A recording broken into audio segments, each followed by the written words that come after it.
Assalamualaikum warahmatullahi wabarakatuh. Selamat pagi untuk anak-anak ibu semua. Semoga hari ini kita dalam keadaan sehat dan tetap menjaga kesehatan dimanapun kita berada agar terlindung dari COVID-19.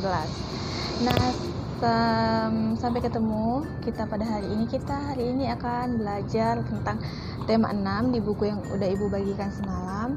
Kita belajar pertama-tama subtema 1 pada pembelajaran 1.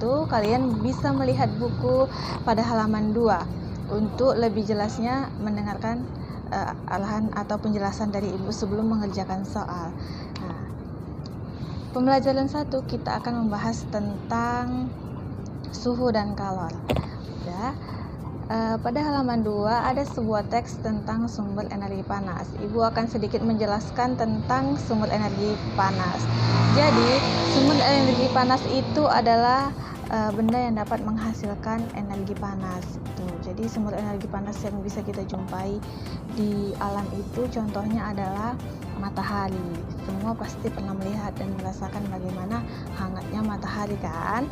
Nah, matahari adalah sumber energi panas terbesar di dunia karena dia merupakan salah satu ciptaan Tuhan. Jadi semua makhluk hidup itu pasti memerlukan matahari dengan kegunaannya masing-masing. Contohnya misalnya pada tumbuhan untuk melakukan fotosintesis pasti memerlukan matahari agar makanan bisa diproses dan bisa dikonsumsi oleh manusia. Jadi seluruh makhluk hidup itu misalnya manusia, hewan, dan tumbuhan pasti memerlukan sinar matahari. Lalu energi panas matahari ini juga pastinya seperti yang kita tahu dia menerangi bumi. Nah, jadi itulah mengapa kita bisa merasakan hangat pada siang hari ketika matahari bersinar. Tapi ketika matahari tidak bersinar atau mendung, pasti kita tidak merasakan hangat atau kita bahkan merasakan hawanya dingin, gitu ya. Nah, jadi dalam kehidupan sehari-hari, energi panas matahari dimanfaatkan dalam berbagai kegiatan manusia. Misalnya untuk menjemur pakaian atau mengeringkan pakaian yang basah. Lalu untuk mengeringkan ikan asin, pasti kita semua pernah makan ikan asin, ya kan? Lalu untuk mengeringkan garam, untuk memberi cita rasa pada masakan. Jadi matahari itu banyak sekali gunanya bagi manusia, gitu ya. Kita juga bisa melakukan sebuah percobaan untuk merasakan sumber energi panas. Contohnya seperti ini. Kalian ikutin ibu ya. Ambil kedua tangan, lalu kita gabungkan, kita gesek-gesek tangan selama 1 menit. Gesek-gesek selama 1 menit. Setelah 1 menit, apa yang kita rasakan pada telapak tangan? Telapak tangan akan terasa hangat atau panas. Lalu contoh yang kedua, misalnya itu ada penggaris, lalu ada kain. Kita gosok penggaris kepada kain, kita gosok selama 2 menit. Gosoknya lumayan kenceng ya, biar kita bisa merasakan panasnya selama 2 menit. Dan setelah 2 menit kita rasakan penggaris akan terasa hangat. Nah, jadi gesekan tadi juga bisa menghantarkan sumber energi panas.